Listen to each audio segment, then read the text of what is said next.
I do not try to get students in the video because it's a FERPA violation. So, but when you're talking, like if you're asking a question, why is there air? Then speak loud enough so that they can hear you, so they know why I'm answering your silly question. Is there air? To blow up volleyballs with, right? So, anybody know who I stole that from? I'm supposed to not plagiarize too, right? That joke meister is no longer politically correct to copy anymore because he's in jail. You ever heard of Bill Cosby? I grew up with Bill Cosby. I know all of his jokes. Now I'm not allowed to use them. It's terrible. Okay. So, check the list, look different people up, etc., and start. Start right away writing your paper, because 15 weeks goes by pretty fast. And if you haven't, are you going to sue the university for that, or was that? No. No? Oh. Phew. I have to write down a report. Student was attacked by the desk. So, all right. And the last grading mechanism is my quizzes. Since we meet once a week for 15 weeks, this is actually supposed to be 2 classes each night that we meet. I'll ask 2 quiz questions. And the first one is, what are the 10 Commandments? By that, I don't mean, oh, these are the rules that Moses received on the mountaintop, the finger of God scribbled on a rock. No. Like, what are they? Number 1, 2, 3, right? So don't say now, right? But email me when you get home, before next week, what you remember of the 10 Commandments. And if you're frustrated because you can't remember them all, then you can look them up and then say, oh, these are the ones I forgot. Or maybe you never studied them, which could be, right? But a lot of people studied them when they were kids and memorized them for Sunday school or something. But as an adult, you've totally forgotten, like, all except for maybe 4 or something. Actually, the average, depending on where the class is, could be like 6 out of 10, which is, I think, pretty good. That's kind of interesting. But it's a memory test, because once I mention them, have you already tried to remember some? Mm-hmm. Which ones have you forgot? Like all but 2. Something like that. Well, so I have collected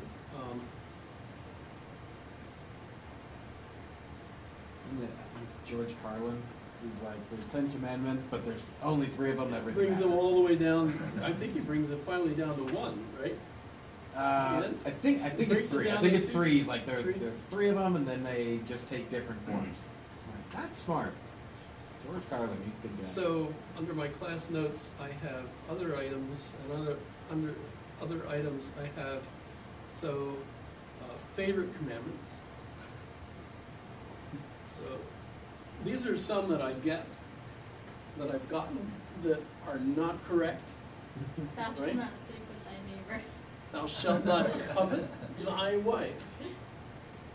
That's not right, right? Thou shalt not worship idol gods.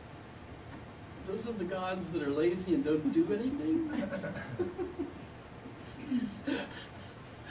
Thou shalt not sleep with thy neighbor. Thou shalt not convent thy neighbor's wife, which is the place where the nuns live, right? You know, that's, you get the idea. Don't kill the man. Thou shalt not.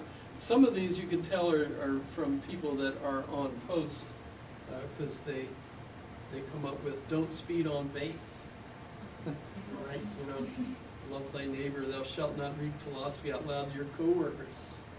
etc. So I have, thou shalt not have class when it is -25. Clearly Alaskan students, right? So those are fun. I've also kept averages, my statistics page. Oh, there's the original tablets, by the way. You wondered where they were. You found them. Notice they're in Hebrew. So that's kind of cool. So I've stopped accumulating numbers and everything, but I used to do that. See, so you can see no strange gods. Hardly anyone really remembers that one. Don't take my name in vain. Very few. Keep holy the Sabbath. No one remembers that. If you think about it, I mean, relatively speaking. Honor mom and dad. That's pretty popular. Do not murder. I bet that's one of the two you remember. Thou shalt not kill, right? Yes? And how about do not steal? Yep. It's funny, during the Clinton administration, do not commit adultery was very popular. They all knew that one. But that's fallen down. Do not bear false witness, or do not lie. Do not covet neighbor's goods. Do not covet neighbor's wife. No graven images. Hardly anyone gets that one. So that's just fun. So I used to keep track. But the reason I asked the question is because it's a memory test. Because if you memorize it when you were a kid, and now as an adult, all of a sudden you don't remember them on the spur of the moment. But when I mention them, then you go, oh yeah, now I remember that one. That means that it's in your mind, but it's hard for you to recall it. Right? I think that's something we all experience. We know stuff, but we can't recall all of it on a moment's notice. I have my own thoughts about our epistemology, our ability to know things. I think our brain records every experience we have, even if it's just, well, this was hard, or it's cold out. I think we remember every single experience. I don't think we delete it at night during REM sleeping, rapid eye movement sleeping. But the problem is retrieving it. And I think what really helps us, there's lots of mnemonic tricks that you could use to help you remember stuff. Basically, remembering things in some sort of story format. So for example, if I ask you, how did Mufasa die in The Lion King?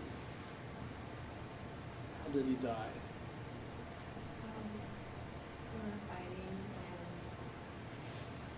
and His brother murdered him. Can you picture the whole thing though? Yeah, okay, I can. Yeah, you're going And like he this. let You go. know? And then Yeah. he fell, and then You he was. can picture the whole thing. You probably could play the music. Dun, dun, dun. Right? The whole thing. You know, it's in there, right? You know, I love to point out that, well, the reason Mufasa died was because he didn't move Fasa. Which is a joke. Sorry. I'm not really. I say that all the time because I don't want to get in trouble, but I love that joke, actually. But see, the thing is, you remember the whole thing, and it's a story. Visual story especially, right? Oh, you know, that's the biggest part of our brain is the visual cortex, right? We remember that kind of stuff, right? And you could ask other questions like, what about in a novel that, you know, your favorite novel? Tell me, you have a favorite novel? No? Anybody read novels? What's a novel?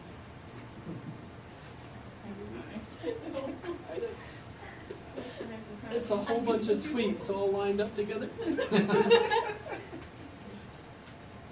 Nobody reads novels. I read sometimes, yeah. You read sometimes? Yeah. Wow. Sure. Stop. You merge. I don't know. I grew up reading because, like, we didn't have other forms of entertainment, you know? So it was like, read or else. You know? Then came black and white TV. So I learned about Doris Day and John Wayne. Bonanza was the first thing I saw that came out in color. Sunday nights.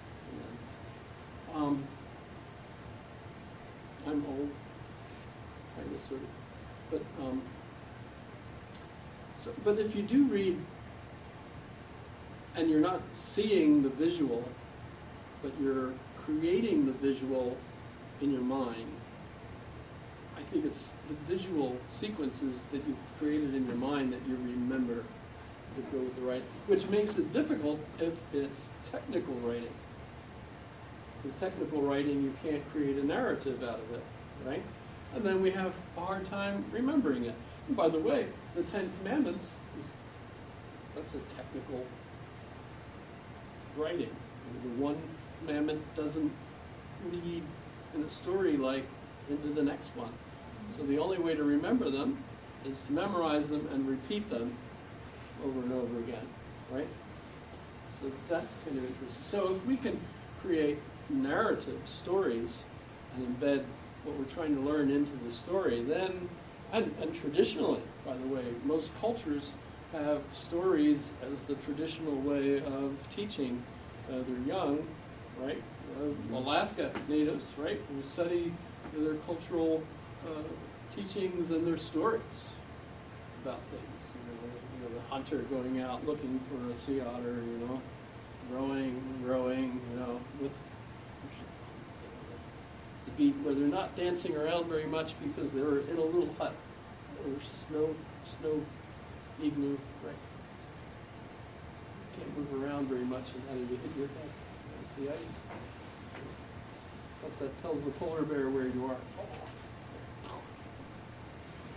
Do you know how you catch a polar bear with just a can of peas and a saw?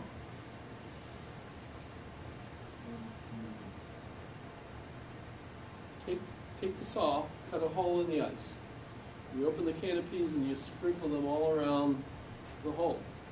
When the polar bear comes to take a pea, you kick him in the ice hole. Aha.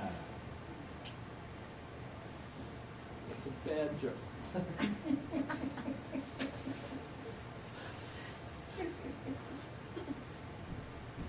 But you might remember it because it's a story.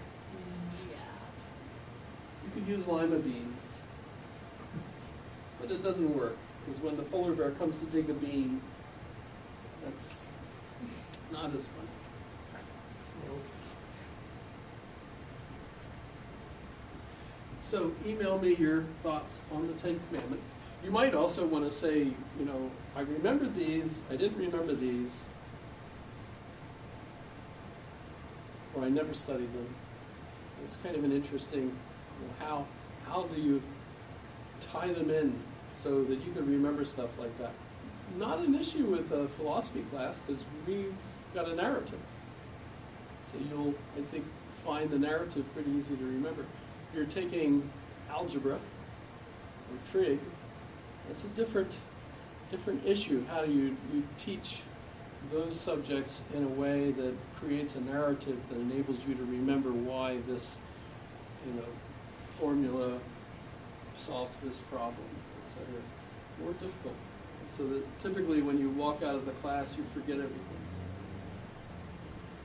Whereas philosophy will screw you up for the rest of your life. And that's a Steve Martin joke. You know who Steve Martin is. All right. Okay, so let's go and look at the syllabus again. Obviously, we're going to be here 5:30 to 8:15 on Tuesdays.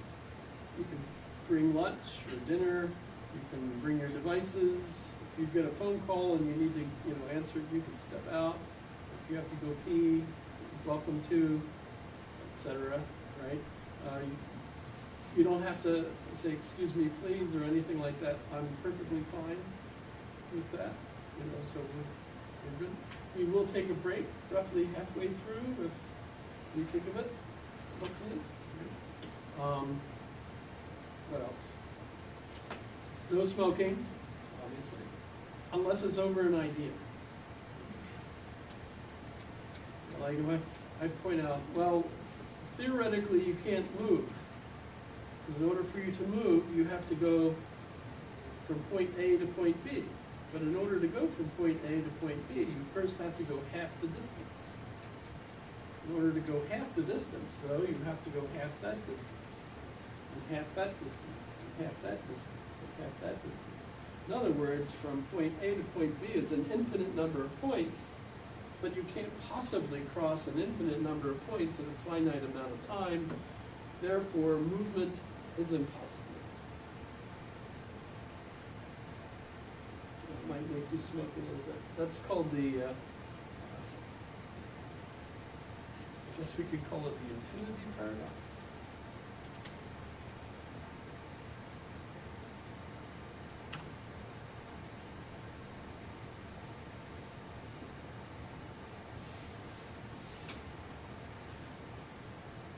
Specifically Zeno's, but you get the idea. Theoretically, you can never get lots of infinity problems. Aristotle, by the way, solved the problem by saying that the problem arises because on the one hand, you're thinking in a finite amount of time that you want to get there, but an infinite distance. Should I just leave this in you? Should I just let you wonder about that problem, though, instead of giving you his answer? I don't think his answer actually works. It says you have to do both. If you're going to talk about an infinite amount of distance, you also have to have an infinite amount of time. If it's a finite distance, you have to have a finite distance. But they still actually argue over the paradoxes associated with infinity. So you can have fun with all those kinds of paradoxes. Achilles and the tortoise. Heard of it? Where Achilles and the tortoise have a race? The tortoise and the hare.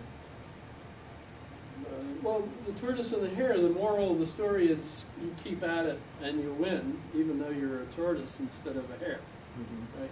But with Achilles and the tortoise is given a head start, and every moment Achilles is only allowed to cover half that distance, close the gap between him and the tortoise. So of course there's always a gap. He never actually catches the tortoise, which if you think about it, you're already past the tortoise. So it doesn't seem like a real issue. It's a mathematical issue, but it's still a cool problem. It drives some people crazy. Okay.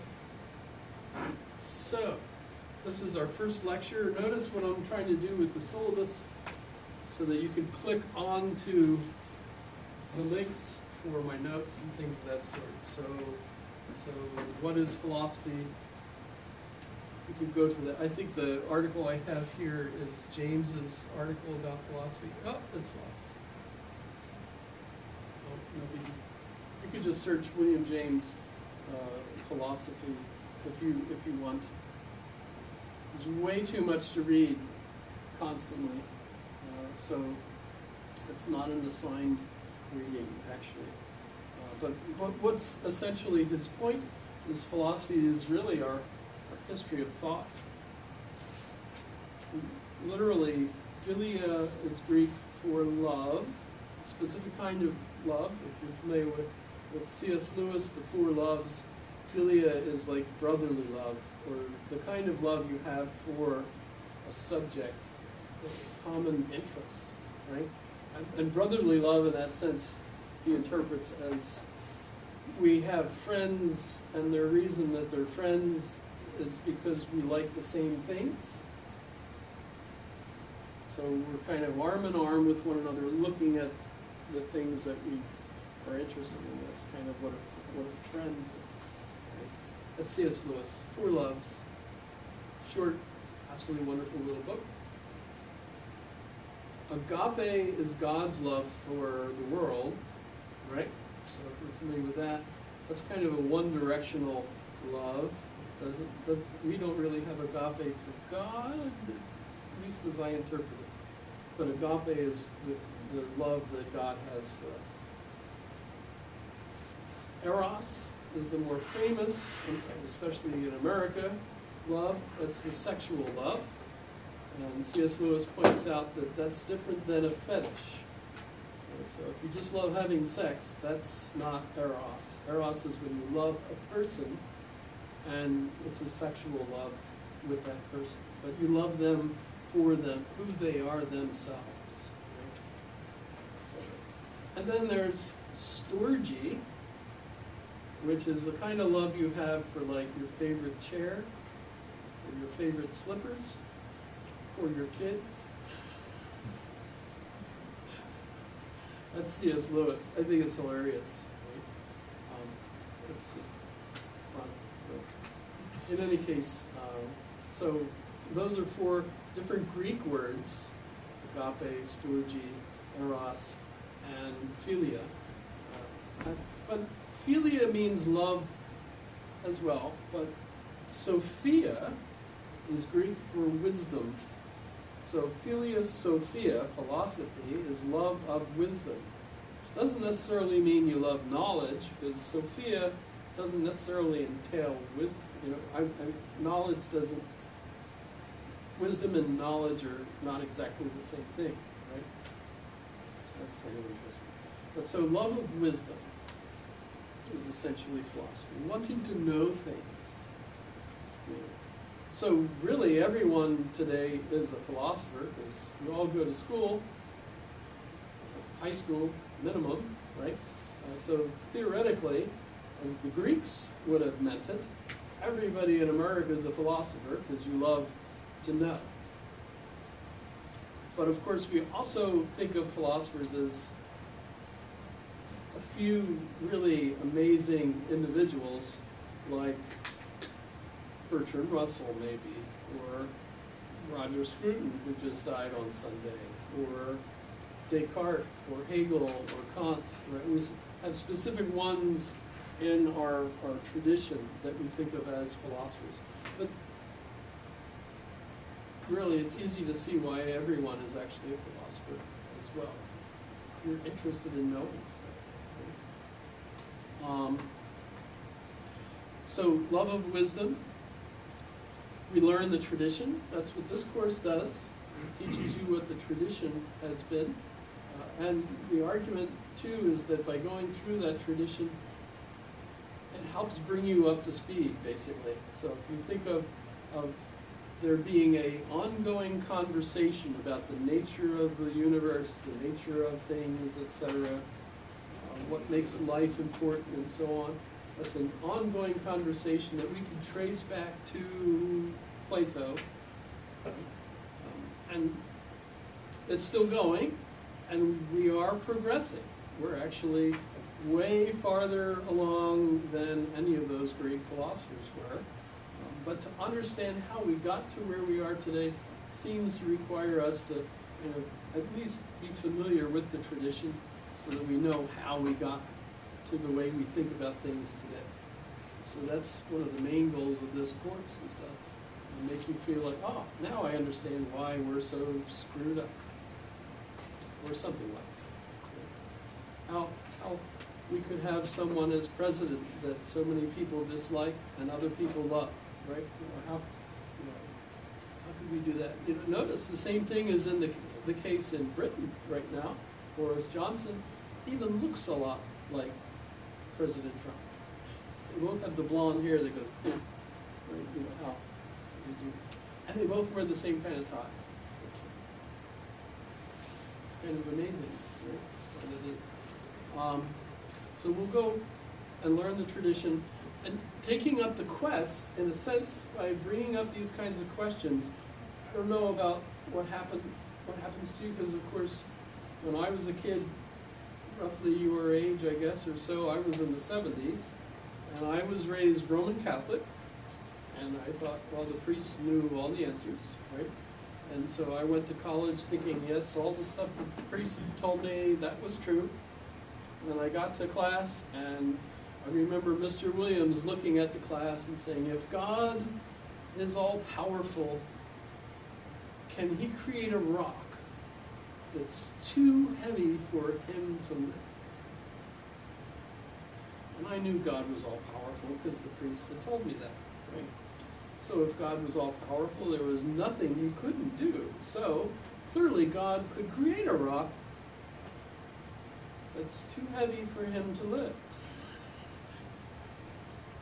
And my head split, and I started to sweat, because I realized, wait a minute, there's a problem here. If God is all powerful, can he create a rock that's too heavy?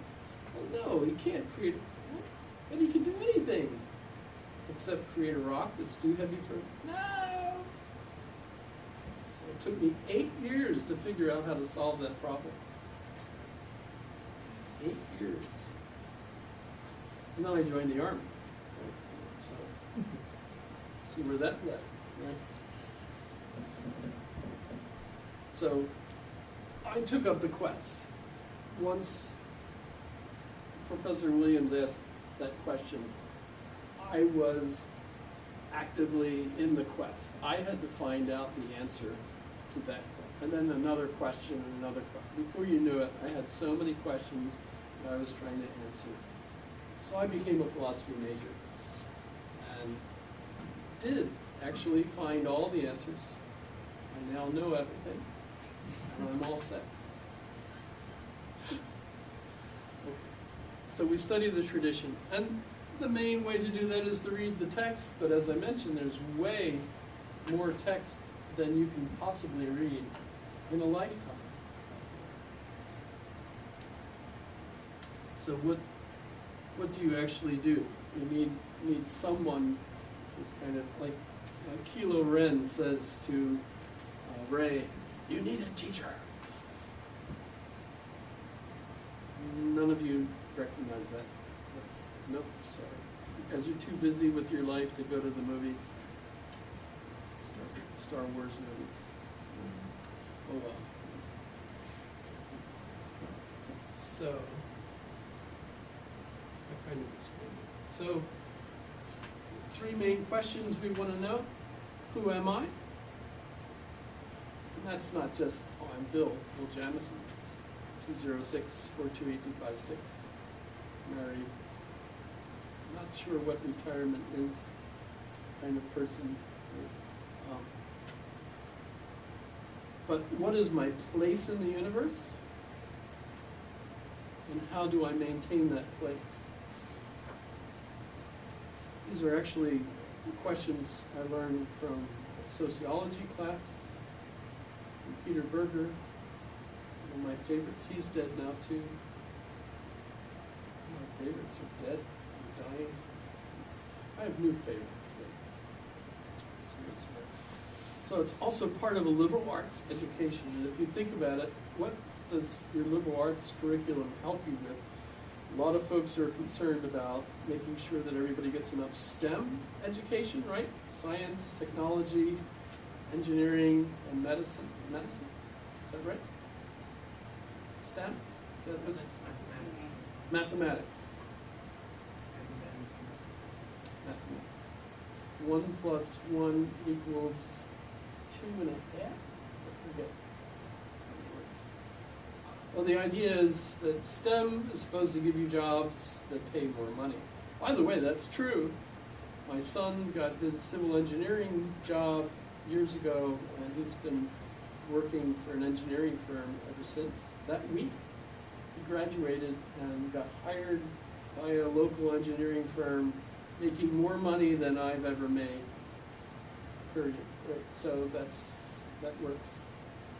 He got bored, by the way, with that job and took more college. He got his Bachelor of Fine Arts at UAA, then he went and he got his MFA down at Arizona State University, and he came back here and he taught 1 or 2 courses and decided, nah, engineering is more interesting. So he went back to engineering.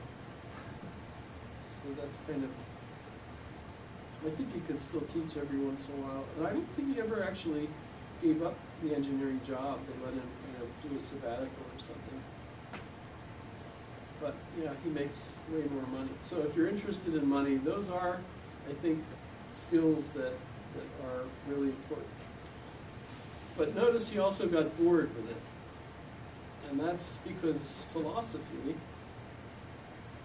is part of what we really want to know. And that's because philosophy, science doesn't tell you who you are or what your place is in the universe. These are religious questions, actually, if you think about it.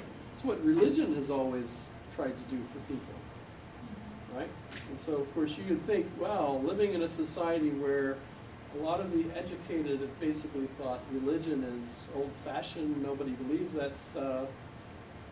And when they get into that, though, they discover that they don't like life, because they don't have a reason for living anymore, because the value comes from the story that you believe that explains why we're here. And that's always been a religious story, right? By the way, you can't even be a good scientist unless you have a story, because the good scientist requires a bunch of values that don't come from science. Theoretically, we have good measurements and bad measurements. But why would that even be a concern? We want to be accurate. Why? Because it's better. But why is accuracy then something that's better? Because we want, that's right. So you're already plugged into a narrative of value that comes from a story that isn't scientific. So by the way, values and science have to go hand in hand. I believe it was Pope John Paul II that said reason and faith, where we get our belief in our narratives, are the two wings on which we fly. Right? So you need both wings, reason and faith. Right? By the way, one of the things we could discuss is Gödel, Kurt Gödel. Show you a link for him.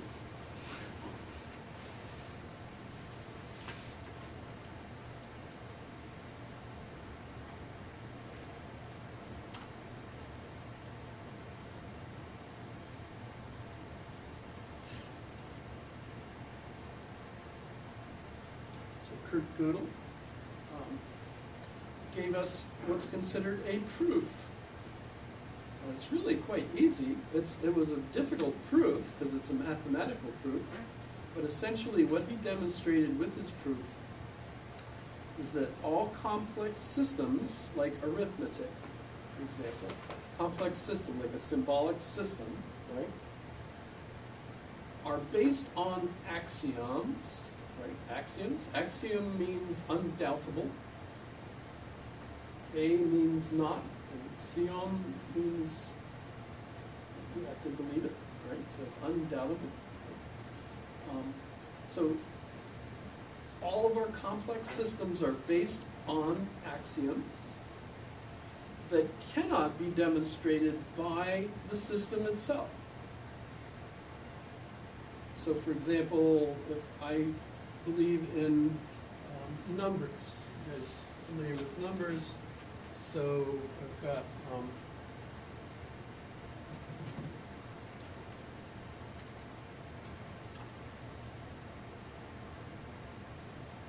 Giuseppe Piano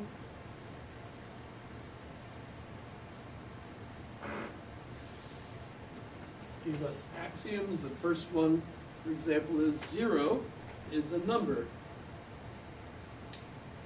You have to believe that, or you cannot do math. Trouble is, mathematics cannot prove that 0 is a number. And there's other axioms too. So based on the axioms of a complex system, you can prove other things. But you cannot prove the axioms are true in that complex system. So here you see a very specific example of why you have to have faith in the axioms or you can't use the tool. But guess what? You can't prove that the axioms are true. You have to believe that they're true. So whenever we have, is this boring? This strikes me as absolutely fantastic. But, you know, and so if you ever engage in a discussion with someone who says, science, we just need science, the rest of the stuff can go to hell, or wherever they want to put it. Well, guess what? You need faith, or you can't have even mathematics, right? And the trouble, of course, is, by the way, mathematics is not an empirical science. So it's not like it's a hard science that you can learn, oh, hey, 1 plus, oh, that's 2. That's not actually how it works. You know that 1 plus 1 equals 2 because if you get it wrong, right? Mom will smack you. 1 plus 1 is 2, yes ma'am, right? That's how I learned math, right? Yeah, okay, now, there's 2 chairs there, 1, 2. But the way I know that is because I know that 1 and 1 is 2. Not because, oh, there are 2 there. It's the other way, right? I know that it's 2 because I know the rule. 1 plus 1 equals 2. I could go to the jungle, the Amazonian jungle, and meet people that do not count above 3. That think 1, another 1, many. They don't know 2. It's a cultural thing we've learned, right? So that might seem weird, right? But the Piraha people don't have that capability. They are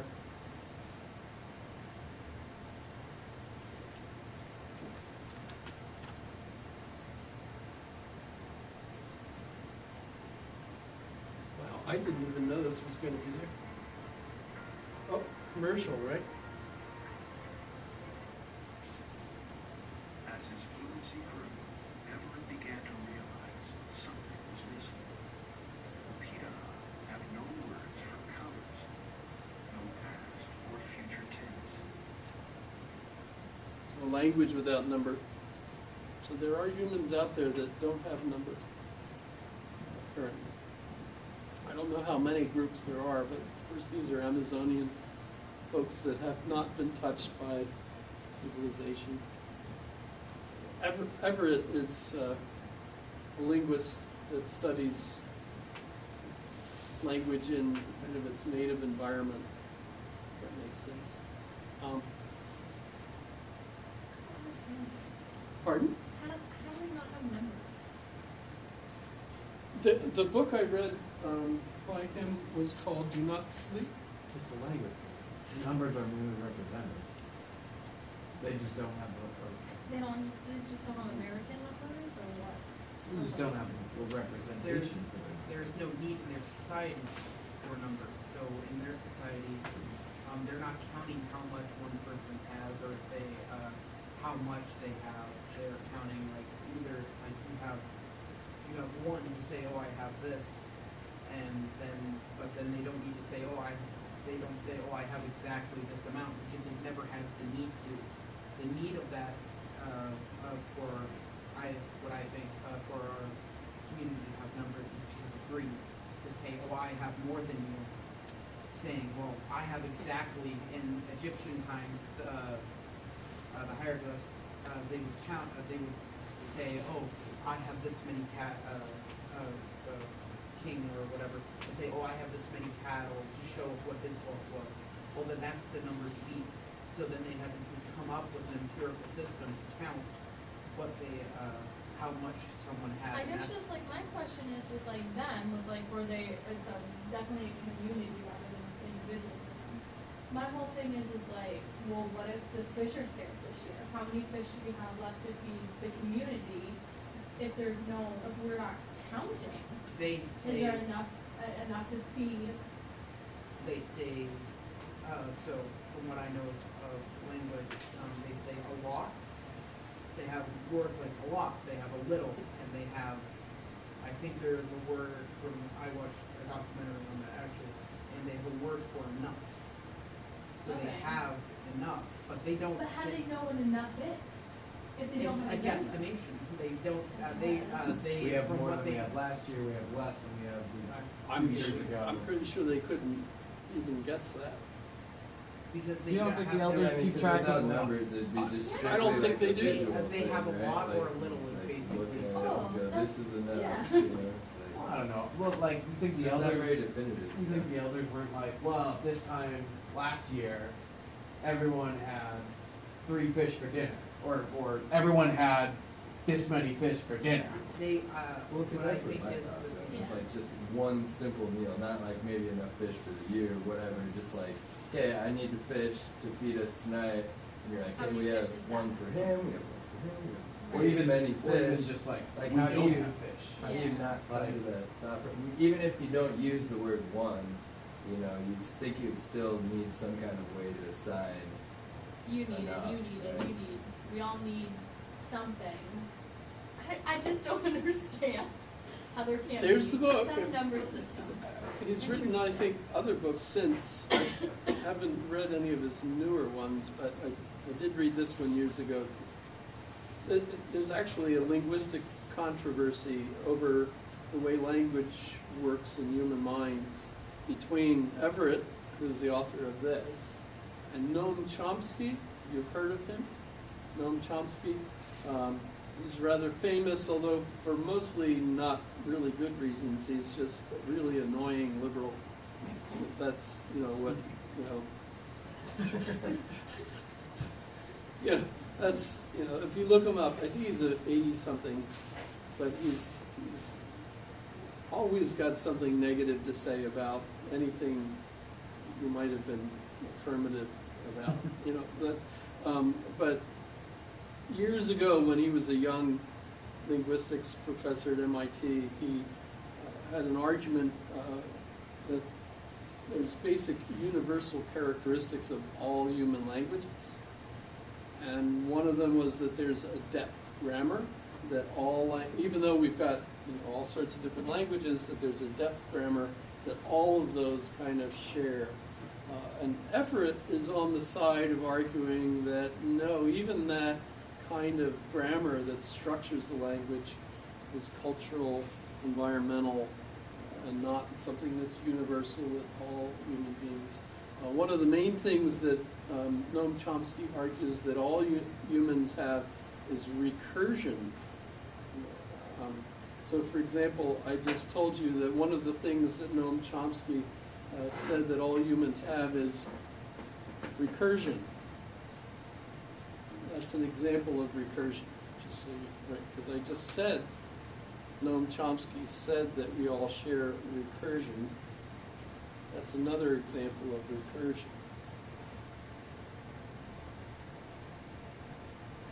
And the difference between that and repetition is what? Repetition doesn't necessarily include itself. So if I go bum bum bum bum, bum bum bum bum, those are two separate iterations of the fate motif from Beethoven's Fifth, right? But what I just did was recursion, and I repeated that and then talked about it that way. So recursion is where we can hold up kind of an idea and then talk about that idea and then talk about having the idea of having the idea. It's like a mirror reflection. Reflection.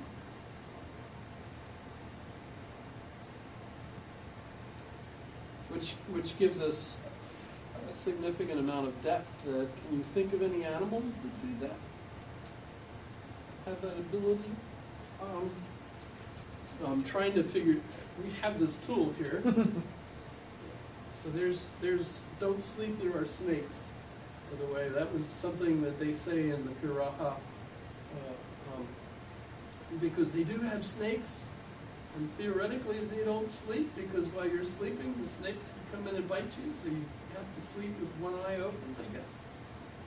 I don't know. Oh, actually, let's see if this works, because normally when you Google recursion, it comes up and tells you it's recursion, which is a joke.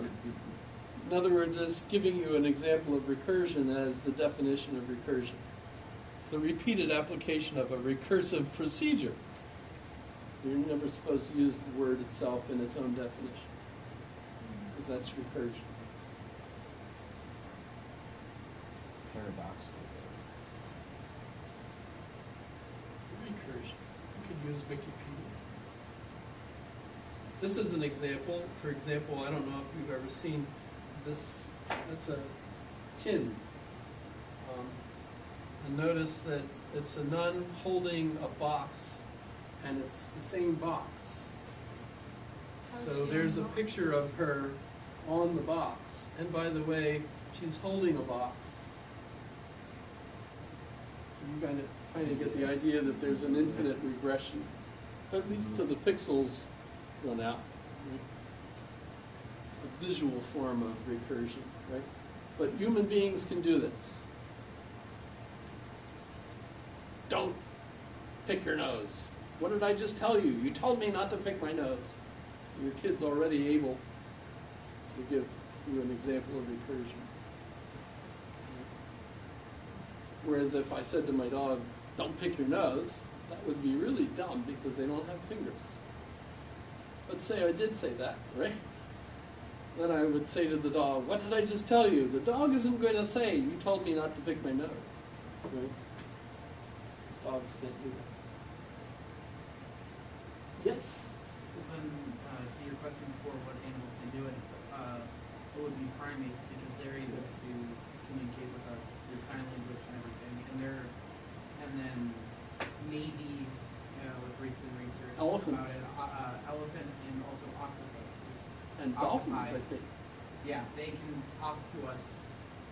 Well, So these there- higher level, There are a certain group of higher mammals right?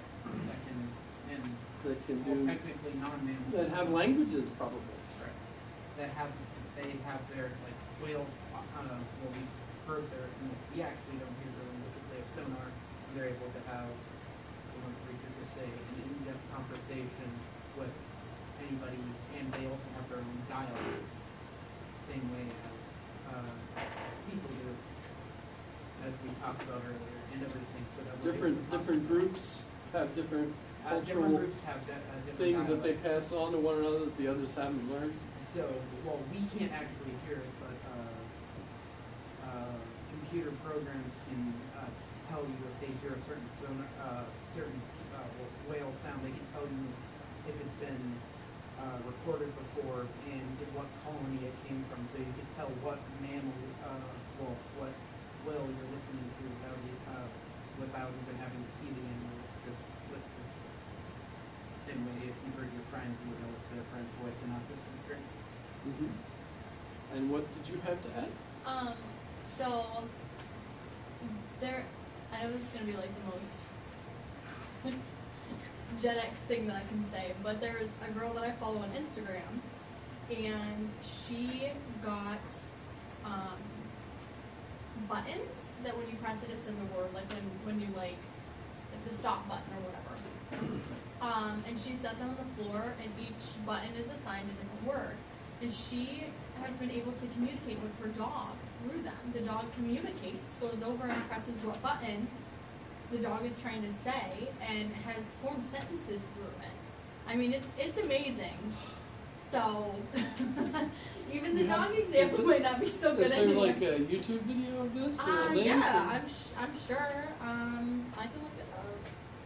You have If to you wonder find if it, the dog is just send me trained the to link. push a sequence of buttons, or if it's actually like understanding that Right. this button means this and that, now I can talk. I have a Saint Bernard, Dogs are pretty and I smart. swear she tries to say out, You Yeah. can tell she's like, like, and I've learned that if I ask them a question and the answer is yes, they blink. Yeah, my dog sneezes. Yeah, well, yeah. Yeah, totally. That's a usually yes. when you got it wrong. No, for me, it's For- definitely for that's what he when- wants, yeah. The dog's name is Stella. If you just search dog, how this dog learned to talk, or the dog mom is a speech pathologist. Okay. So she has Been working trained. with- She's trained the dog for sure. But the fact that the dog has like an understanding the words that it's connecting is insane. I don't know. But yeah, there's a lot out there. On the dog topic, the one thing that you have to think about is that the dog is referring to, because they're all in the same order in the same place that the dog knows which place to go, but it's not referring to, it's referring to, oh, if I, like, for example, a trick, if I go to this certain spot, this certain thing happens. So, that's the thing. There might not be, yeah. That's hard to differentiate, because we can't just speak to the dog and say, are you speaking to us or are you not? Because we haven't even gotten that far yet. I think I've seen the thing that has like 6 by like 4 thing of buttons. Yeah, I don't know how many. But the thing is, if she like keeps continuing it, like when a button is broken, like the dog will tell her. Like the dog understand. I don't know. It's insane. It's crazy. It also, the one thing is, so it can talk to the person, it has a sound with it, and it's Yeah. it's like really complicated whether or not the dog is actually talking, or the dog is just, thinking of these certain buttons, and Yeah. you can't say colors because they're colorblind, but the certain buttons in the certain formation, whether or not it would be able to distinguish whether or not you, switched up all the buttons when it wanted to go say out, but it go say that, and realize that something's wrong, and it wouldn't be able to press the buttons until it found that, and you have to go into a whole different segue that You know, like monkey, you think monkeys look at an elephant talking and they're like, damn, that elephant knows how to talk. Like, I thought I was super smart, because I'm a monkey. That elephant knows how to talk. That's crazy. Or they're just like, well, that's another animal. We all know how to talk in our own way. And plants can talk to one another apparently. Interesting. You ever seen the movie Up? Yeah. Remember the dog with squirrel? Yeah. Yeah. I do that, by the way. It's non-sequiturs. Squirrel. A lot of this lectures so far has been squirrel. Which if it drives you crazy, let me know. Won't change me, but it'd be fun to know that it's driving you crazy.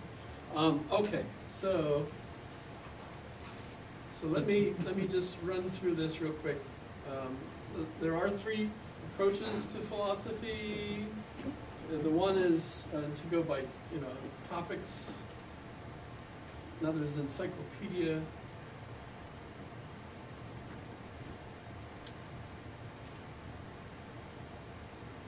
Genealogy. It's kind of how they evolved.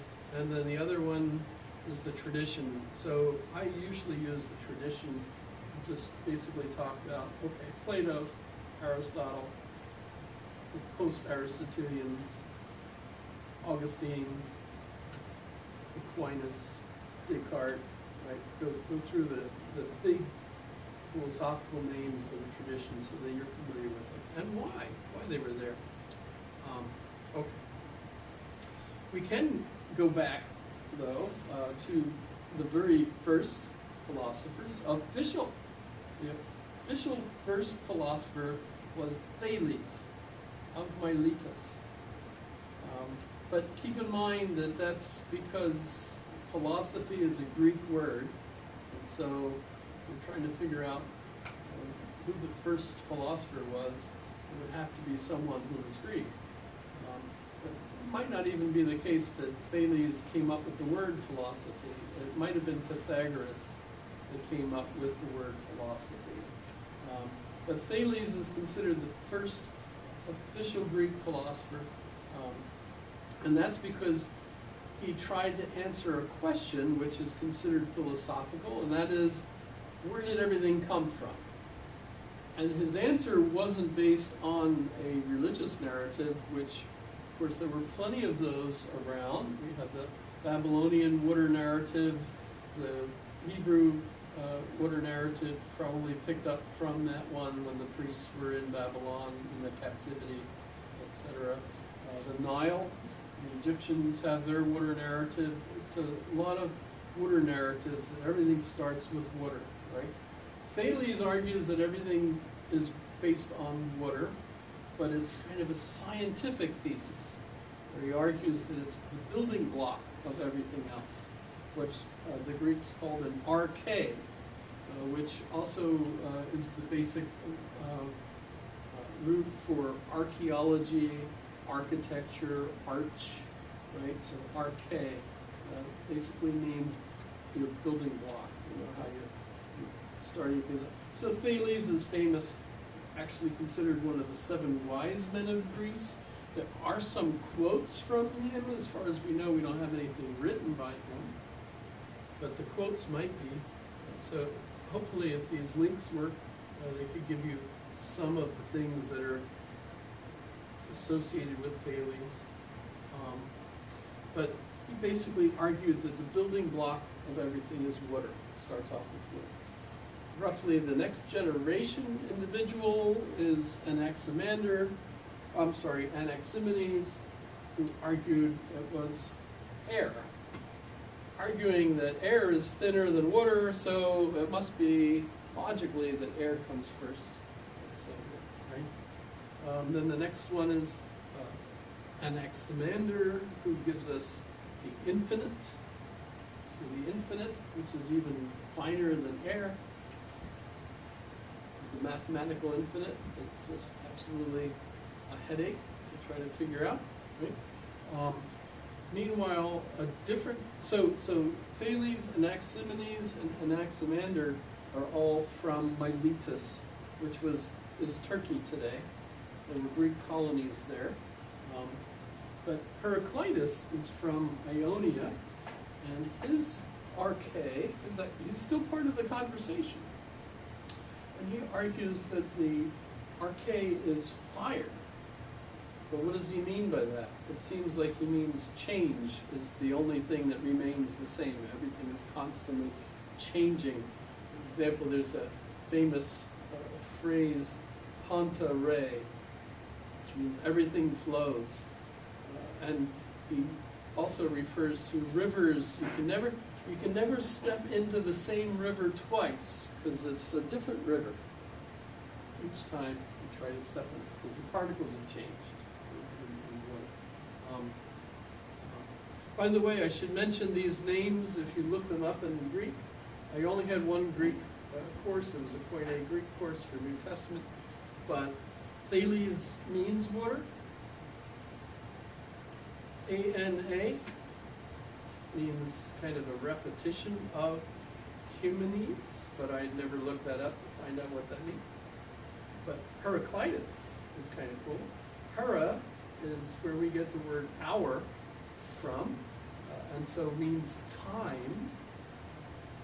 And the goddess, of course, of time or order is Hera, Zeus's wife, right?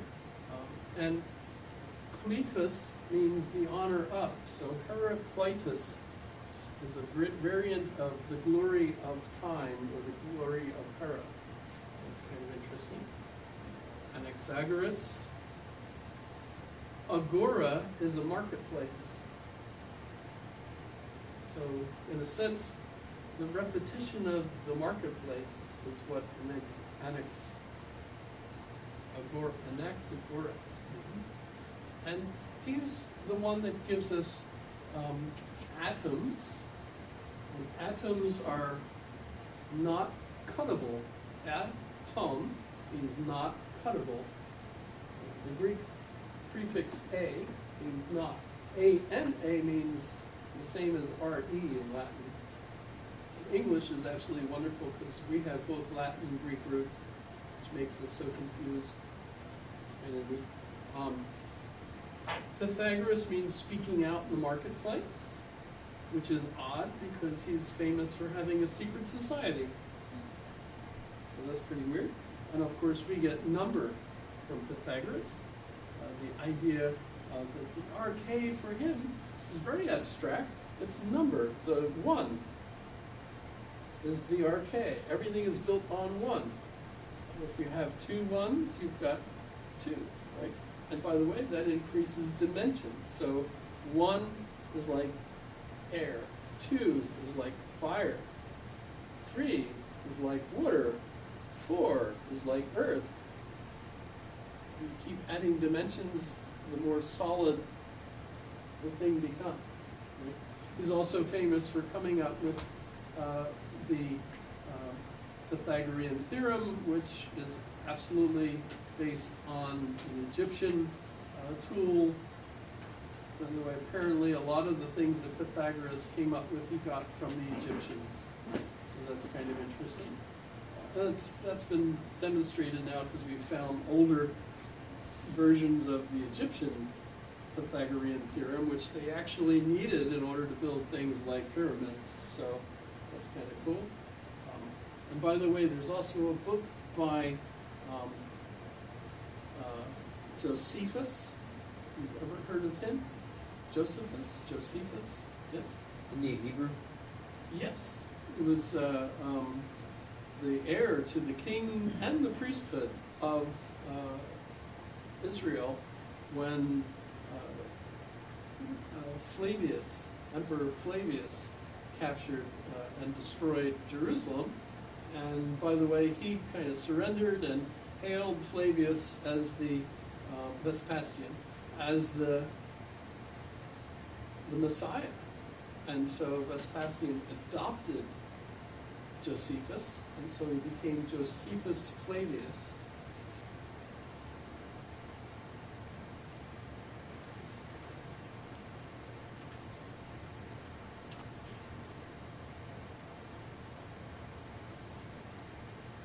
And he wrote his own version of the Hebrew Bible, which is very close to the other Bible. Slight differences, I'm not sure what the differences are. And some other works, including the defense of Appian, which was the Jews, so the defense of the Jews. He also wrote, for Flavius, the emperor, he wrote the history of the Jewish wars, etc. So there's quite a lot of stuff written by him that's been available all these years. A lot of people don't trust him because he was a traitor, but at the same time, a lot of the things he said has been verified by archaeologists and things of that sort. So, for example, like he says that there's a third gate to Jerusalem at the time, and that was the Essenes gate, and they've actually uncovered that and found a lot of what he described as true. Also, the Essenes had the community in Qumran, which is where they found the caves where they hid everything from the Romans, where they found all of the different books and things that were smashed by the people, or by the Romans actually. They smashed the things.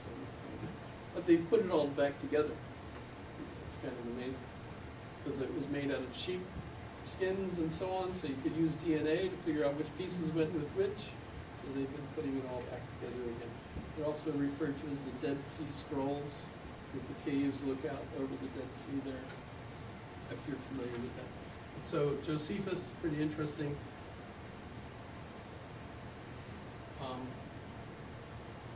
But he also argued that the Greeks stole all the stuff from us. But of course, they probably stole everything from the Egyptians. It's kind of interesting. Everybody gets it from. But that does show that there's probably much more ancient sources of a lot of the philosophy that we eventually end up seeing come from the Greeks. But we've lost where it came from. That makes sense.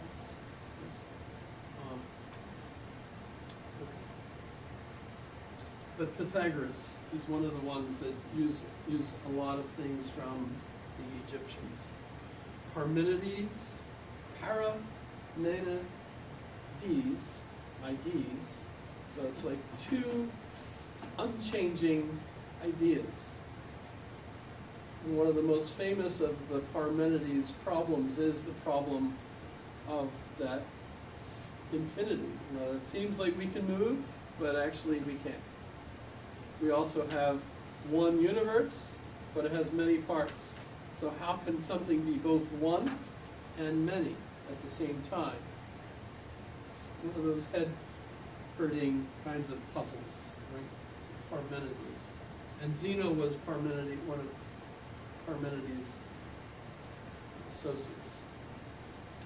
Empedocles put a lot of these arches together and gave us earth, air, fire, and water, which is a great name for a band, if you ever are thinking of starting your own band. And that actually became what Aristotle concluded too. So when we see Aristotle, he's going to go with Empedocles, earth, air, fire, water, and he'll add a fifth element, and the fifth element is a cute little redhead. That's just the movie. Nobody knows who I'm talking about. Leilu, right? Leilu?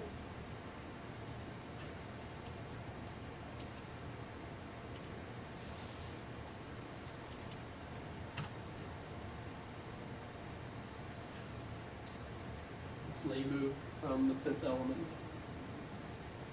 No? No Leilu? Did you recognize? Shoot, that was a funny movie. But no, so she's the fifth element. But no, that's not what Aristotle meant. He used ether is what Aristotle meant. Democritus gives us the concept of atom also. You already see that with one of the others, but there it is again. Okay. Today, if we talk about this kind of problem, we're actually still working on it. So we talk about the standard model today. We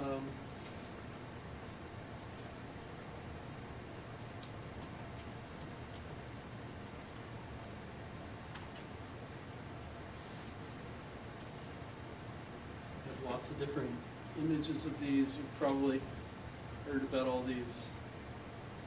So we essentially still are using the same kind of modeling to come up with the arche, what makes everything up. And we're convinced that there are smaller particles that you put together in an arrangement, and that makes the larger things, etc. So in a sense, the quest that the Greeks have is something that we're still dealing with in physics. It's just the current version of the standard model, I guess. I'm assuming. As you can see, there's lots of different charts that you can use to do that. Some of these are just recently verified, like the so-called God particle, which gives everything mass. The Higgs boson walks into the church, and the priest stops him and says, "Hey, we don't allow Higgs bosons in here." And the Higgs boson says, "Well, without me, you don't have mass." That's another joke. It wasn't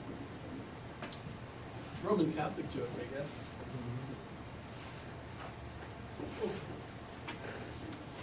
So there's all kinds of fun things there.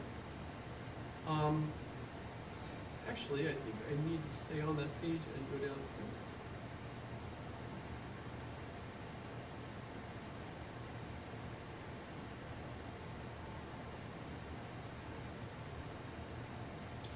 Okay.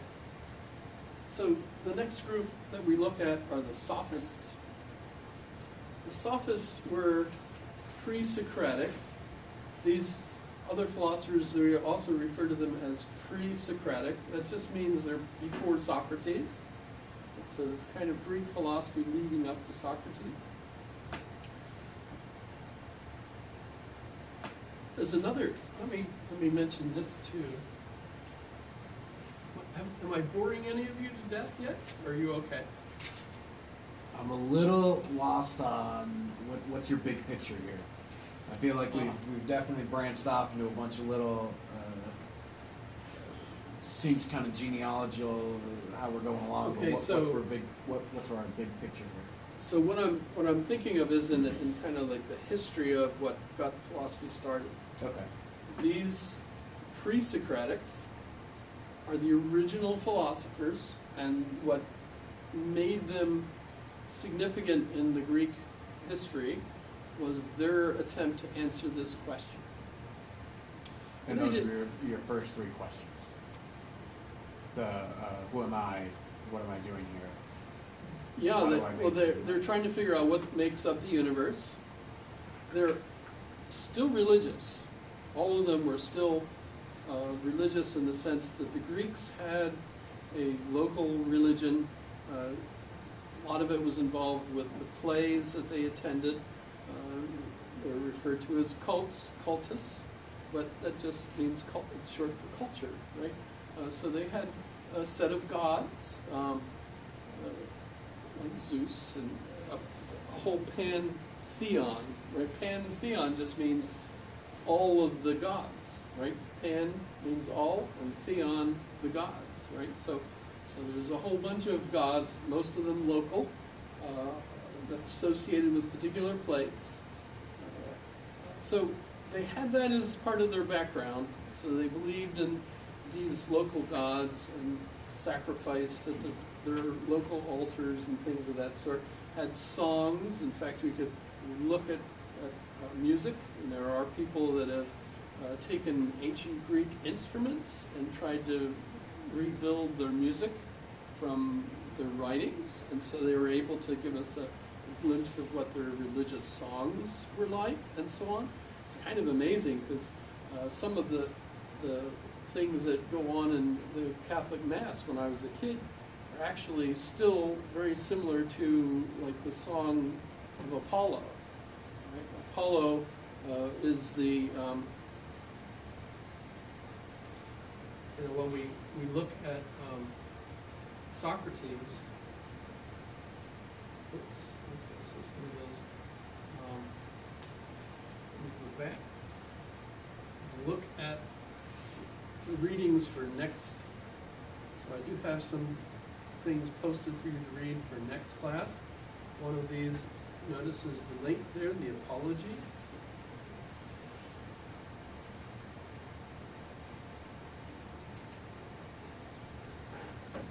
So what I'm keying on here is Apollo. So when we're looking at the Apology, that's also referred to as Socrates' defense. And we use that word too. You know, how many times in your life have you given someone an apology, right? Which is your defense for why you did something. You know, I'm sorry, I didn't mean to do it.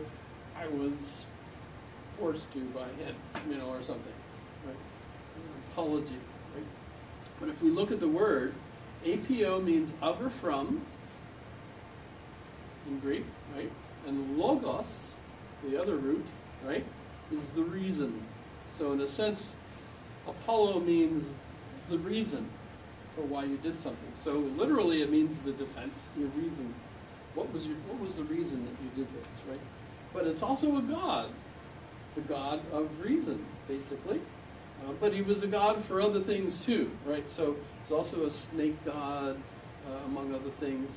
But one of the main sites that Apollo was worshipped at was a temple of Delphi, which is still there. And by the way, you could go and visit it. Tourists.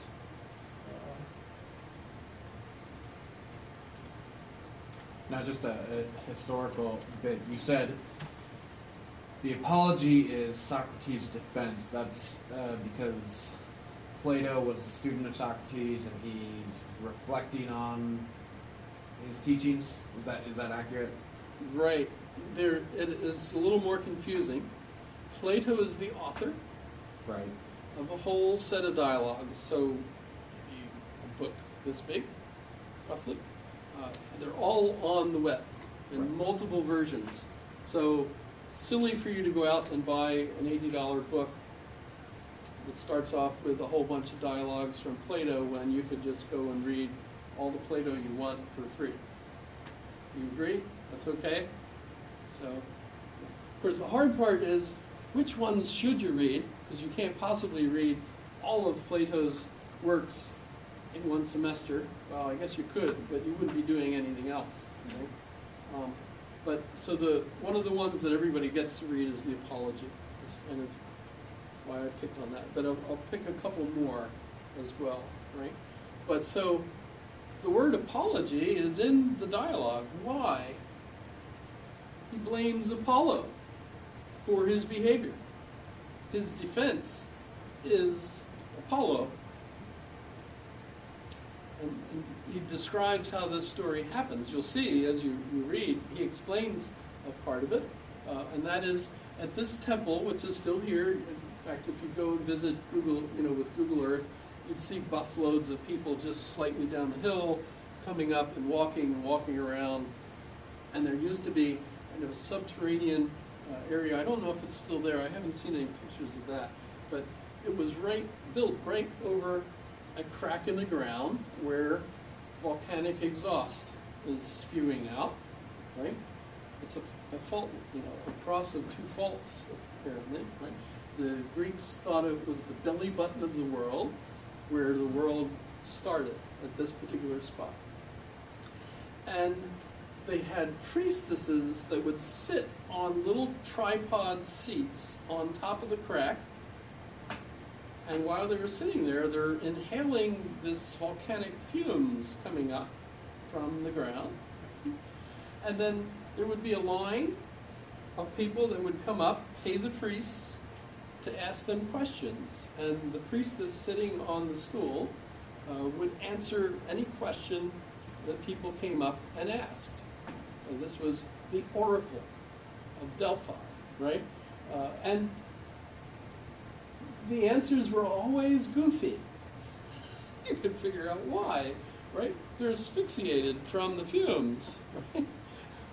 And so Chaerephon, who's Socrates' friend, goes to the priestess, pays his way, and comes up and says, "Is anyone wiser than Socrates?" And the priestess said, "No." So Chaerephon goes back and tells Socrates, "The mouth of Apollo has said you are the wisest." And Socrates thought, "No way. There's plenty of people that are wiser than me." And he decided to prove it. So he went out to all those wise people and he started asking them questions to find the wisest person so that he could go back to the god and say, "You said I was the wisest, but look, Joe Snuffy is way wiser than me," so, or whatever. I don't know what he was going to say, right? Problem was, he didn't find anyone that was wiser. Instead, it turned out that everybody thought they were wise, but they really weren't. They were no wiser than him. In fact, he ended up concluding that no one was really wise except the god. But by the way, they killed him for this. It annoyed the heck out of them that he asked them these kinds of questions and so on. So he blamed his behavior on Apollo. And it's called the Apology. Kind of intriguing, right? So all the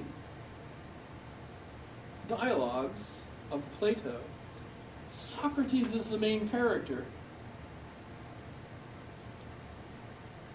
But that's confusing because the nature of Socrates changes over the course of time in the dialogues.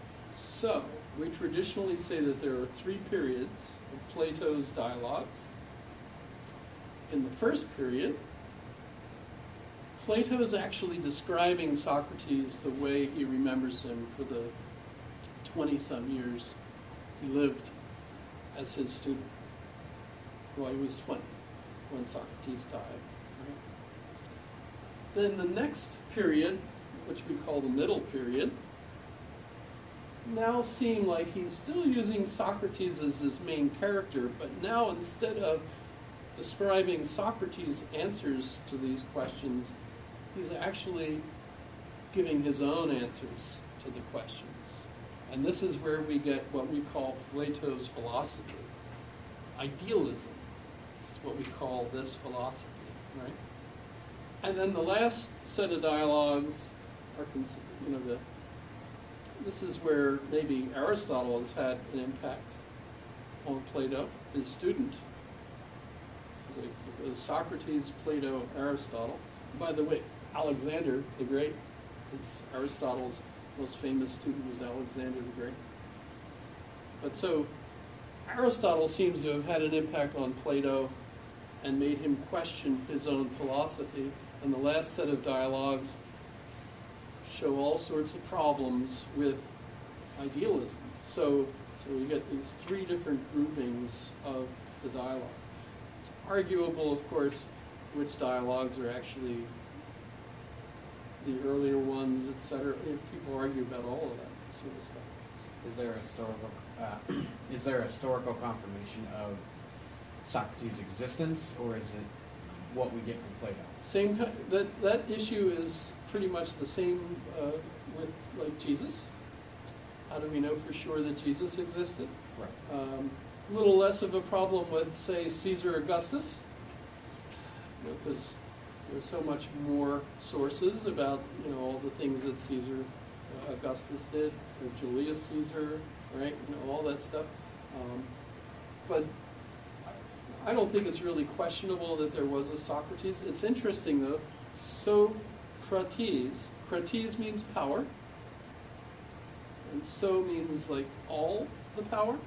So in a sense, Socrates means he's the winner of all the arguments. It's my interpretation of his name, right? What it means. Plato, by the way, means plate, like the dish, right? Or plateau, right? So it means broad, wide, and they argue over why he was nicknamed Plato. Maybe he had broad shoulders, he was supposed to be a good wrestler. Another possibility is he was fat. Right? Another possibility is he had a fat head. In other words, he was really wise. But apparently they called him that when he was young, and he probably didn't have any of those characteristics, so who knows why. But Plato's given name was supposed to be Aristocles, which means Aristoi are the best, and Cles is the glory of the best. And when you look at his philosophy, it's very hierarchical. It's elitism.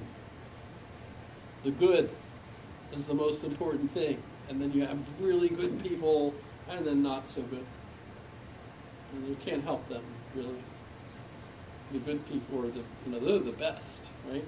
So he's an elitist. In fact, the philosophy of elitism, right? And in a sense, Aristocles, the glory of the best, it sounds like it's a title of someone who's writing philosophy of that thinking, seems to me. Aristotle, on the other hand, Aristoi means the best, and telos means order, or arrangement, or purpose. And so in a sense, Aristotle,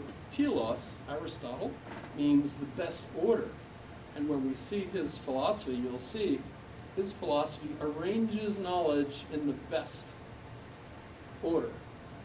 So it sounds like his title and not the name Mom gave him. Does that make sense? But that's me. If you look that up, you don't see that stupid explanation for this. Another one, Aristophanes, famous for the best plays. Aristo means best, and Phanes means show. So literally, Aristophanes means the best show. He won the Oscar 2 years in a row for the best play.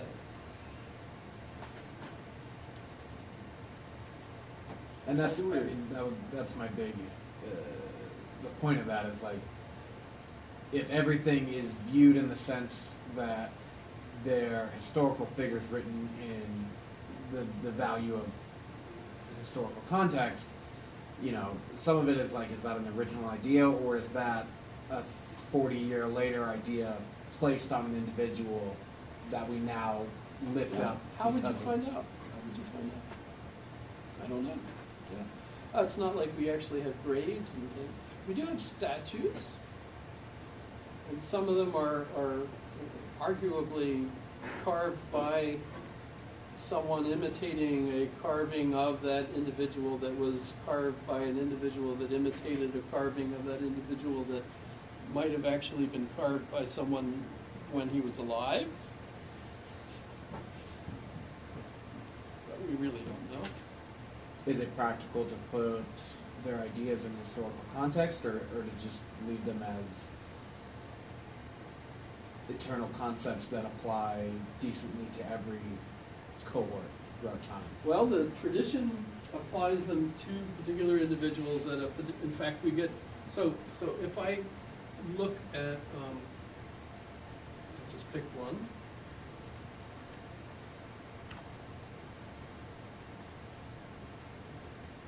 And notice, it will tell you roughly 428, 420, notice this is BC, so of course we're going the other way, right? And when did he die? 348, so he was roughly around 80. So they have quite good details on these folks. But it is hypothetical. So you can't take this as absolute. You know, there might come a time when someone will find something else that, I mean, we keep finding new documents in Egypt mostly. As different grave sites are dug up, they find all kinds of papyrus that has been used to wrap the mummies. And they open it up and it's like all kinds of texts and things. So they're finding new stuff all the time. So that's kind of intriguing. Keep finding new stuff all over the place. Alaska too. It's pretty amazing. I think one of these days they're going to discover a whole civilization under the Sahara. In fact, almost everyone I ask about that, they say, "Oh yeah, for sure, right? That's the people living there." And the ancient Egyptians were actually the remnant of that civilization. In fact, some of the architectural sites, it looks like the older the stones are, the better they were made. And that a lot of the architectural abilities kind of deteriorated over the various thousands of years. So that's pretty weird how that works. But it's frustrating because we'd love to know. But so we've got letters from Plato. They argue over whether they're original or not, but some of them, especially letter 7,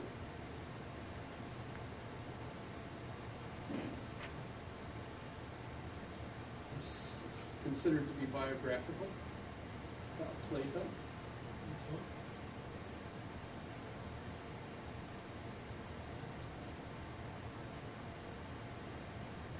Should we take a break? An official break? Or not? No? Okay. What time is it? Okay, so we've got another 45 minutes roughly. Okay. Okay, so the Temple of Apollo is pretty neat. Have any of you been there? Traveled to Greece? It's a tourist site, you can go there.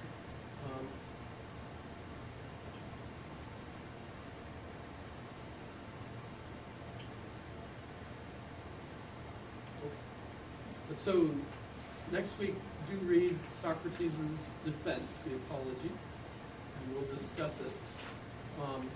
There's others as well. You can look at my version of the Apology, which is just half of it that I did. And the reason I did it was because I was playing with the Perseus project. If you go to the Perseus project, it's amazing. Perseus Digital Library, and you can go to specific texts. In this case, say we'll pick the Greek and Roman materials just to look at it, right? And if I go all the way down to Plato,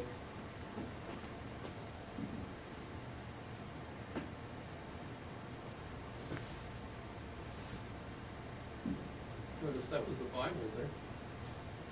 If you're interested in that too. There's M's, I'm up to the M's. Here we go, Plato. So notice I could go to, pick one, anything.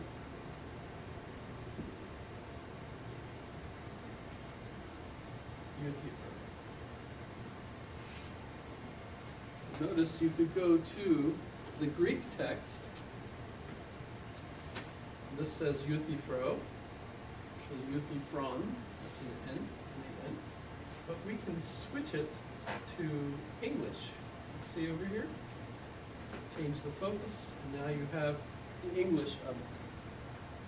So you can have fun if you're interested in the Greek original, or the Latin for the Latinness, right? You can do either with this one website, which, as far as I know, has everything from all of these philosophers in the original and a translation, maybe multiple translations depending on the piece. You see, one of the reasons why I don't think you need to buy a book to read this stuff. There's so much opportunity already out there. It's overwhelming. There's no way you could really do this without spending your whole life doing it. And I'm not sure that that would be something you want to do. Neat thing about this is if you pick, like this is Socrates, see this word? Socrates. You can click on the word in the Greek and notice it takes you to the translation of it. You fun? You're into that sort of thing? So I did that, and I did my own version of it one Christmas break. That was fun. I've not yet found anyone that appreciated it and thought it was worth my time. But I updated it a little bit and made it more like our speech today. There's plenty of other versions out there. Okay. So, how am I doing? It's an all-you-can-eat buffet, this course. So, but remember, you get an A for just giving me enough words in your essays, and they don't even have to be coherent. I'm absolutely convinced that it's vocabulary. Yes. About the test essays, I know that there was 3 different ones. Do they have to be like, is there a deadline for them, or is it just like by the end of the 15 weeks you have to have it in? So here's the syllabus, right? January 14th. Hopefully these are correct dates. Okay. And notice, I should have it listed here somewhere. First exam is due. Okay. So February 18th. I have the same thing with the second one. Should be A little bit more down. A little more down. There it is, April 7th. April 7th. And then I should arrange the last one to be due the last class. There it is, third exam. And the term paper's due then too. But we can turn them in anytime before then, correct? Yes, you can. So the term paper is also due April 28th? Yes. But yes, you can send them in earlier. And if you do send in your response, and then in class we discuss that topic, and you end up changing your mind about something, you're welcome to update it if you like. And then about the weekly quizzes, or like the questions, are those things that we're going to go over in class, or are they posted as well? I don't post those, but on my notes, what I will do I plan to do, at the end of class, I'll go home, upload the video to YouTube, and then I'll write down what I remember we discussed. Oh, It okay. shouldn't be too difficult because I'm following my notes, right? But I will post things like Everett's book link, a few other things of that sort, and then share them with you. If you send me the link about the dog and you know, I can share, this is the link that, what's her name? Who? The dog? No, you. Oh, my name is Brooke. Brooke, Yeah. okay. This is the link that Brooke brought up about the dog that can speak with a button. Could be fun. It is really cool. Yeah. Like, I think it's like the coolest thing ever. So I plan on doing that kind of thing at, you know, that would be early or tomorrow morning probably. Okay. So that, especially for folks that aren't here, Right. so they could still know what we were doing and know the answers to all the questions, so that they could get an A too. Is that fun? Yes? So we have one, what's the second? On the second, Yeah, I haven't asked that yet. okay. I will be patient, I'm sorry. Yeah, there was Sorry, one, I make them up on the spot. Oh, okay. I So thought they were it like depends something. on stuff that's going on. Okay. And the Ten Commandments, it was, you just wanna know what they are, do you wanna know what we remember, and then what we didn't know? Right, well, the reason I asked for it was, of course, as a memory test, to bring up the whole issue of how we remember things. Because I think that's an important aid to knowing if you're gonna try to remember stuff, you need to create a narrative that enables you to remember this leads to this, etc. Narratology, the study of the nature of narratives, it's a new kind of important thing that we're trying to do. We even know, thanks to Joseph Campbell, the best type of narrative, because he gave us kind of a study of narratives, and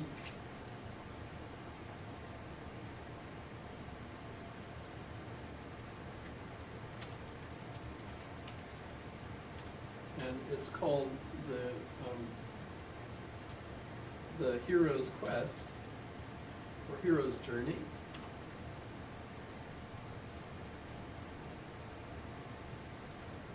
So, and by the way, Joseph Campbell had a student whose name was George Lucas,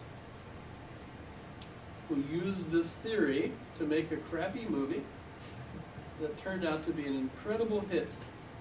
And ever since, every movie that's going to be as incredible a hit has to follow the same stupid pattern. Not a stupid pattern, obviously the pattern we know and love, the hero's journey. And there are certain things that have to happen. You have to obviously be born, although it could be the case that you're born of a virgin. Anybody ever wonder about Anakin? His mom didn't even know who the father was. You couldn't explain it.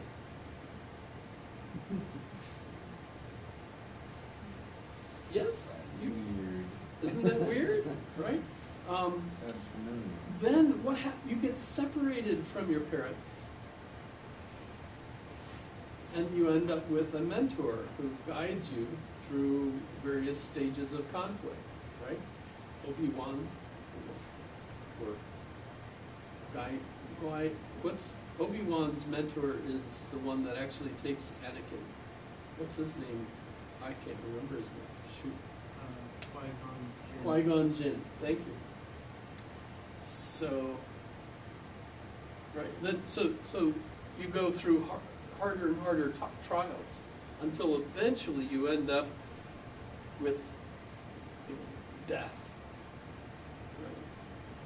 In fact, one of the scariest movies I've ever seen is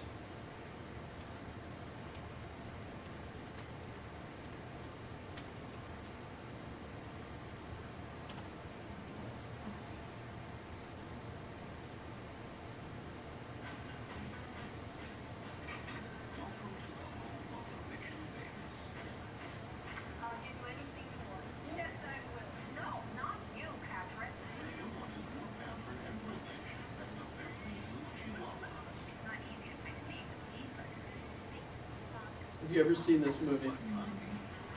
You memorized this movie? No.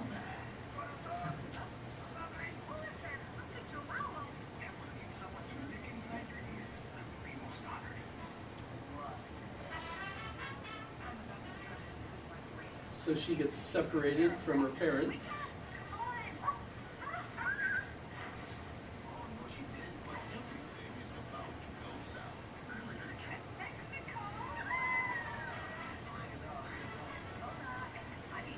She gets out. And now she's all alone in Mexico.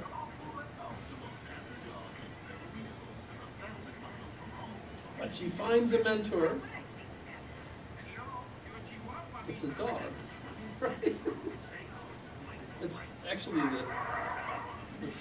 the shepherd. German shepherd is the mentor.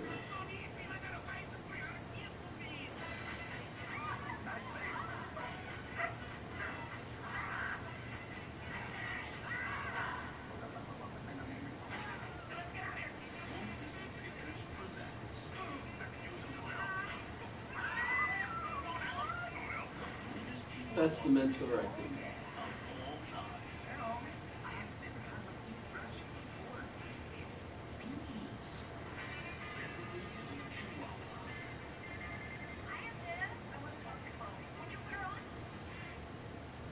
Chloe saves her friends by attacking Diablo,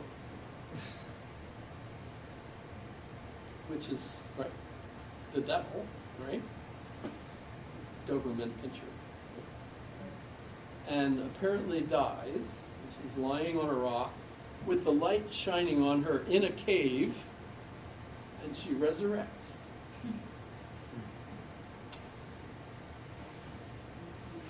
See why I think it's a scary movie?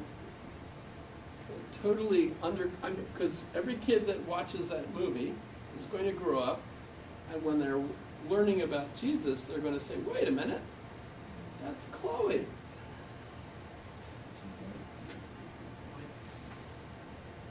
You see, it's the same story. Except this is a comedy about a chihuahua, right? So when you're looking at what happened to, did I lose it? Here it is. When you're looking at the hero's quest or the hero's journey, or also known as the monomyth. Can I actually do this? I can. Ooh. Oh, but now I want to get back.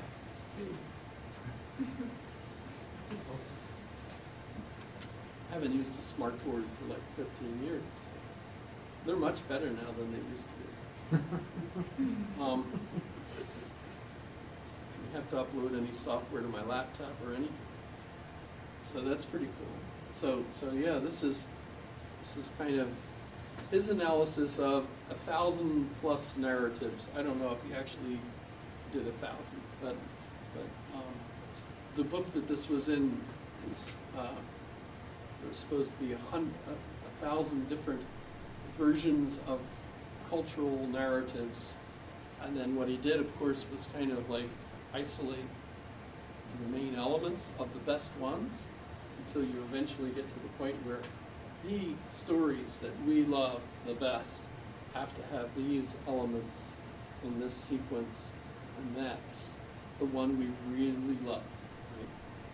And yes, Luke Skywalker is it exactly, because, well, of course, George Lucas designed Star Wars to follow this pattern. Right? Of course, then he ended up as such a hit, he had to make extra movies, and everything went to crap after that. He had to make up stuff. Like, Leia is his sister. You know, they had a love triangle in the first movie, but by the third movie, all of a sudden it turned out, I always knew you were my brother. No. The works that he reviewed were most of them Judeo-Christian in I believe, culture-wise? the book is actually, that's The Hero with a Thousand Faces. That's the book. I have a copy of it. It's probably in the library. It's boring. It's like a phone book of stories. So basically, it's like a listing of all of these stories that are famous from all sorts of cultures, and that basically they incorporate all of these elements. So it was not that he had a set of elements that he wanted to find in stories, but he gathered all these stories, and in studying the stories, determined that these were the significant elements that, and it's the kind of the narrative structure of religious narratives as well. So that's pretty cool, that we have like the overall structure of, if you want to make a movie that's going to be a bestseller, well, you probably also need special effects and a Disney crew that can put Pixar to work or wherever. I don't know how they even do it. I just know that my videos are compared to that. Okay. Are we more on track at all? Do you feel like there's a direction to where this goes? Okay. But let's talk about our dilemma today and why I think studying philosophy is really helpful. And it has been for me. I mean, I've kind of fell into it by accident because I signed up for philosophy and got hooked on it. But my life since then has been actually like a charmed life. Everything has worked out really, really well. And I think most of it is because studying philosophy all those years really taught me how to understand people in a way that, you know, most people don't really get a chance to do, I suppose. And by understanding the way people think, that's kind of enabled me to end up always making the right choices whenever I need to do something. Does that make sense? It might not seem like you finish graduate school in philosophy and you join the Army. But there was thought there, because the Vietnam War was over, and the Army was now a volunteer force, which meant that they were giving more money to people and so on. And when I went in to apply, I was asking if there was a career in foreign languages. And there was, and they sent me to Monterey for a year to learn Russian. Я еще говорю очень хорошо по-русски. So, yeah, that was a really good course.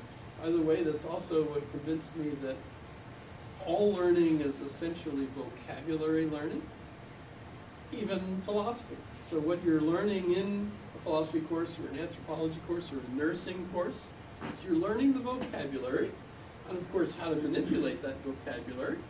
Like, you know, what's a hypodemic girdle for? Right? You know, that kind of stuff. Hypodemic girdles? You know, you get those? You get your vaccination and stuff. Which are good for you, by the way.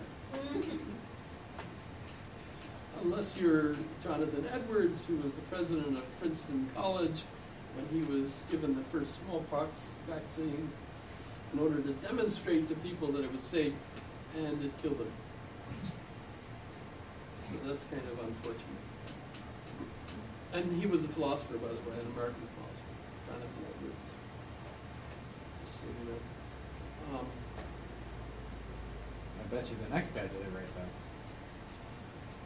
I don't know that it was doing it right. I think there was too strong a live serum or something, whatever you would call it.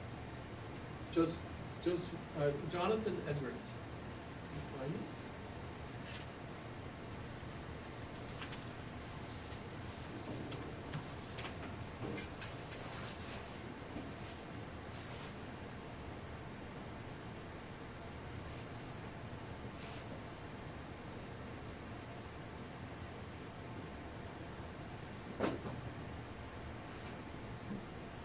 arrived in January and was installed on February. He gave weekly essay assignments in theology to the senior class almost immediately after becoming president. Edwards, a strong supporter of smallpox inoculations, decided to get inoculated himself in order to encourage others to do the same.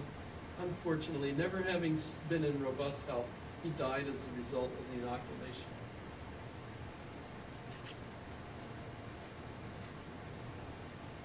I amaze myself sometimes when I remember stuff like that. So, I wanted to show you this, and I didn't. This also gives you a good idea of what philosophy is like. Good afternoon and welcome to a packed Olympic Stadium luncheon for the second leg of this exciting fight. And here come the Germans now, led by their skipper, Nobby Hagel. They must surely start favourites this afternoon. They certainly attracted the most attention from the press as their team problem. And let's now see their lineup. The Germans playing 4-2-4, Leibniz in goal, back four, Kant, Hegel, Schopenhauer, Schilling, front runners, Schlegel, Wittgenstein, Nietzsche and Heidegger, and the midfield duo, Beckenbauer and Jasper. Beckenbauer obviously a bit of a surprise there. Beckenbauer is a And here come the mathematician. Greeks, led out by their veteran centre half, Heraclitus. Let's look at their team, as you'd expect, it's a much more defensive lineup. Plato's in goal, Socrates a front runner there, and Until this was done in Germany. very much the man in form. One surprise is the inclusion of Archimedes. It says how Grecian run. Well, here And comes the also all the referee. names are Goal spelled for in two the Confucius is two I right meant ones on the Gaussian and the top of the Guida. And as the two So it's skippers Grecian. come together We're to meet missing each off other, those. we're ready for the start of this very exciting fight. Referee Mr. Confucius checks his sand, and So it says Grecian run etymology, which means the Greece land directly translated, which is Greece. Beckenbauer. Sorry the speakers aren't louder, by the way. We were trying to get that fixed, And now it's the Greeks in Europe. Time is number 6. but you get the idea. This is a soccer match. There's Archimedes. Socrates, there he is, Socrates. Socrates going through. There's the ball. There's the ball. We'll be bringing you back to this exciting success in a moment. Anything in the This is Monty Python, by the way, if you didn't. Here we go. This is the climax. Well, maybe no score, but there's certainly no lack of excitement here. As you can see, Nietzsche has just been booked for arguing with the referee. He accused Confucius of having no free will, and Confucius, he say, name go in book. Now, this is Nietzsche's third booking in 4 games. And that is Karl Marx. Karl Marx is warming up. This is going to be a substitution on the German side. Obviously, manager Martin Luther has decided on all-out attack. Indeed, he must, with only 2 minutes of the match to go. Did you catch that the manager on the German side is Martin Luther? But it's Wittgenstein. Wittgenstein was one only last week. And here's Marx. Let's see if he can put some life into this German attack. Evidently not. Well now, with just over a minute left, Rebuild Tuesday looks There we go. absolutely right from that Archimedes. And I think he's had an idea. He was famous for saying that. Socrates back to Archimedes. Archimedes up to Heraclitus. He beats Pretty- Hegel. I found Heraclitus it. little flick. Here he comes on the ball post. Socrates is there. Socrates is in. Socrates has scored. The Greeks are going mad. The Greeks are going mad. Socrates scores. A beautiful cross from Archimedes, and the Germans are disputing it. Hegel is arguing that the reality is merely an a priori adjunct of non-naturalistic ethics, chanced by the categorical imperative, is holding that ontologic exists only in imagination, and Marx is taken with offside. But Confucius laughs them with the final whistle. It's all over. Germany, having trounced England's famous midfield trio, Wendell Knockenoff in the semi-final, have been beaten by the odd goal. And let's see it again. There it is. Socrates. Socrates heads in and Leibniz doesn't have a chance. And just look, the phones are right in three. There they are, chocolate number please. Empedocles and McGregor, what a game here. And Epicurus is there. And Socrates, the captain, who scored what was probably the most important goal of his career.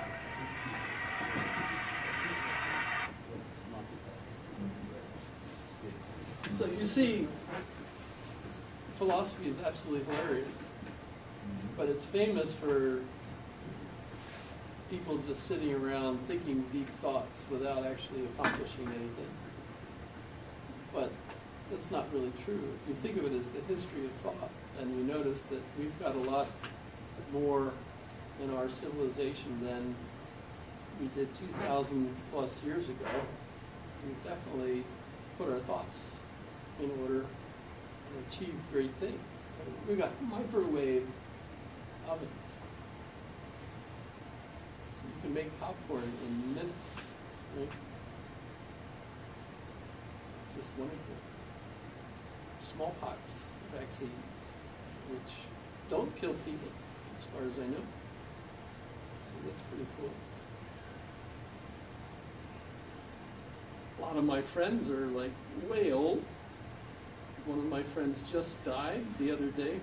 She was almost 102, a couple days short of her 102nd birthday. I know, amazing. But when we look at what philosophy has done to us today, part of what it's done is convince people that we can't know things, can't know what's true, can't know if Socrates really lived or not. Well, years ago, they wouldn't have doubted that at all. In fact, it would have been almost worth burning you at the stake if you doubted it, right? Socrates was an important person even in the theology of the Catholic Church. Aristotle especially. If you disagreed with Aristotle, you were in trouble. And one of the reasons Galileo was in trouble was because a lot of the things that Galileo discovered, like when you drop something, Aristotle was wrong. Aristotle thought that the heavier the object, the faster it would fall. Galileo